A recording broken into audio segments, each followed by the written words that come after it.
আর সে বলে আমি তার বয়ফ্রেন্ড। এটা শুনে জিন তাকে চর মারে। তখন শপের বাইরে এবং ভেতরে অনেক মানুষ এগুলো রেকর্ড করছিল, তাই জিন সেখান থেকে চলে আসে। পরদিন উই জায়ানের টিউশন ক্লাসে আসে এবং এসে জানতে পারে জায়ান অসুস্থ, তাই সে তার বাসায় চলে আসে। উই জায়ানকে জিজ্ঞাসা করে, তুমি আমাকে কেন বলোনি যে তুমি অসুস্থ?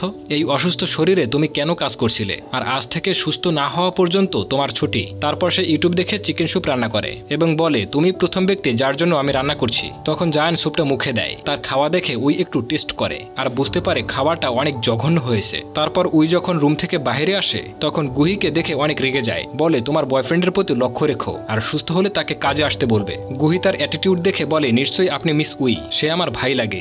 এই কথা শুনে সে হতবাক হয়ে যায়। এরপর সে ইয়াংকে সবকিছু বলে কান্না করছিল। তখনই আবার তার সেই বইয়ের কথা মনে পড়ে যায়। পরদিন উই জায়ানের শপে আসে। তাকে দেখে জায়ান কাছে আসে। উই তার সাথে কথা না বলে বরং ইউসিকে বলে, তুমি রেডি হয়ে যাও, তোমাকে মলের প্রমোশনাল শুটের জন্য সিলেক্ট করা হয়েছে। তখন জায়ান তার সাথে কথা বলতে আসে। সেই সময় ইয়ং তার মাঝে চলে আসে। জায়ান বলে, আমি তার সাথে জরুরি কথা বলবো, তাই তুমি এখান থেকে সরে যাও। তারপর উই ইয়ং এর হাত জড়িয়ে ধরে। এই দেখে জায়ান অবাক হয়ে যায়। সন্ধ্যায় উই যখন বাড়ি যাচ্ছিল তখন জায়ান তাকে বলে, তোমার সাথে জরুরি কিছু কথা আছে, এবং তাকে বাড়ি নিয়ে আসে। তার জন্য অনেক ভালো ভালো খাবার রান্না করে। জায়ান উইকে বলে, তুমি অন্য কারোর জন্য বদলে যেও না, তোমার এই অ্যাটিটিউড তোমার সাথেই স্যুট করে। আসলে আমি তোমাকে আগে পছন্দ করতাম না, কিন্তু এখন আমি মনে হয় তোমার প্রেমে পড়ে গিয়েছি। তুমি কি আমার গার্লফ্রেন্ড হবে? এসব শুনে উই ভাবে সে হয়তো স্বপ্ন দেখছে। পরবর্তী সিনে গুহি বাসায় আসে এবং একটা ওয়ালমেট দেখে সে খুশিতে নাচতে থাকে। সে টেবিলে 2টা প্লেট দেখে জায়ানকে জিজ্ঞাসা করে, নিশ্চয়ই বদমেজাজে উই এখানে এসেছিল তাই না? জায়ান বলে, প্লিজ তুমি তাকে এসব বলো না, সে আমার গার্লফ্রেন্ড আর এই ওয়ালমেটটা সে তোমাকে গিফট করেছে।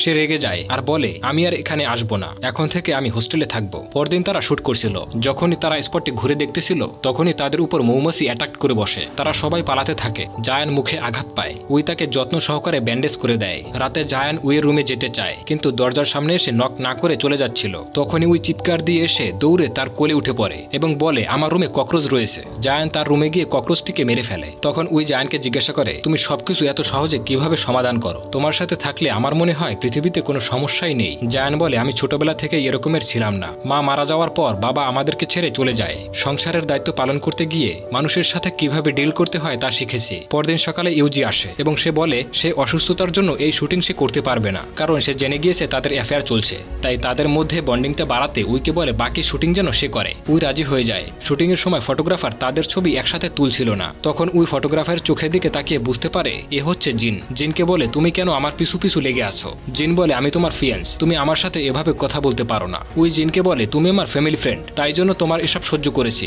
তাই প্লিজ এখন এখান থেকে চলে যাও। পরবর্তী সিনে জায়ান আর উইয়ের অ্যাড পুরো শহরে দেখাচ্ছিল আর ইয়ং ফটোগুলো দেখে খুব মন খারাপ করে। পরে জায়ান গুহিকে উইয়ের সাথে দেখা করতে শপে নিয়ে আসে।